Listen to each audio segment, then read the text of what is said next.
Драги сограѓани, представници од медиумите и почитувана јавност. Ден пред вториот круг од локалните избори, во предизборен молк владата задкулисно го усвои предлогот буџет за 2022 година во кој се предвидува финансиска консолидација преку така наречена диверсификација на изворите за финансирање на дефицитот и отплата на долгот, што предвидува дополнителна приватизација на дел од акционерските друштва кои се во доминантна или делумна државна сопственост, како и земјиштето во државна сопственост. Јавното се оттуѓува така што плански се компрометираат државните капацитети кои со децении биле профитабилни и функционални. Месец дена откако се усвои предлогот буџет, речиси целосен медиумски мрак е свиен врз вториот штрајк на железничарите во последните 30 дена, овој пат поради неотплатен втор дел од октомвриската плата. За премиерот во заминување Зоран Заев, оваа криза се решава преку приватизација, а не преку разрешување на партиски кадри кои ги злоупотребуваат овие функции. Македонските железници со години наназад служат за брзо и свирепо богатење на оние кои раководат со нив, а кои се назначуваат преку коалициските партнери. Така, директорот на Македонски железници Транспорт Аднан Азизи, кој беше партиски назначен од коалициониот партнер БЕС, оваа година се поднови со службена лимузина од 68.000 евра.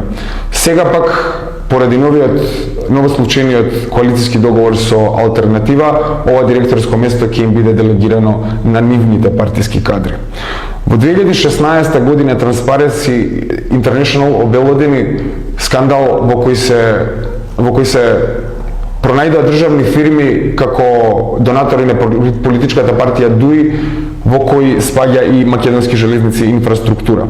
Зголемените трошоци поради штрајкот на машиновозачите, за чија корелација тврдат од АД Макстил, е дополнителен мотиватор на олигархијата за приватизација и на ова акционерско друштво, иако штрајкот цивилизацијски ги има одсечено Велешките планински села.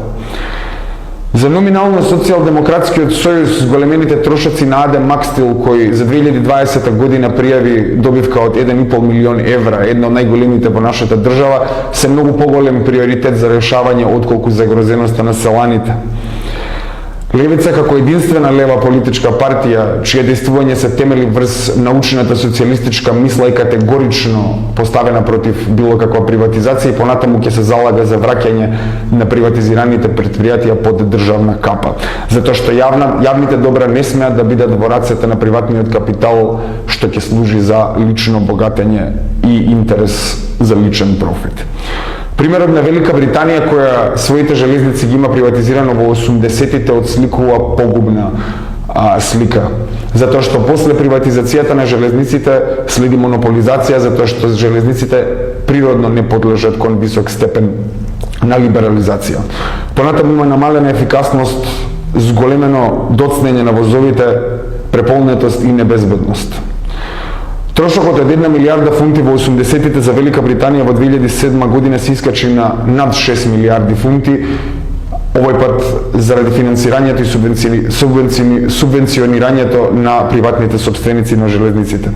Како пример, од 2010 до 2016 година трошокот на билетот се има покачено за 25%, додека платите на работниците се имаат покачено само за 12%.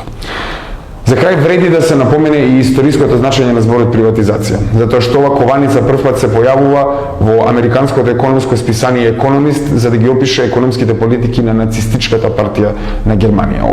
Откако доаѓаат на власт, фашистите брзо потоа ги приватизираат железниците, понатаму и рудниците и производството на челик, дистрибуцијата на струја, водоводот, канализацијата, банкарството, комуналната хигиена, јавниот транспорт, делови од јавната администрација и социјалните служби и така натаму.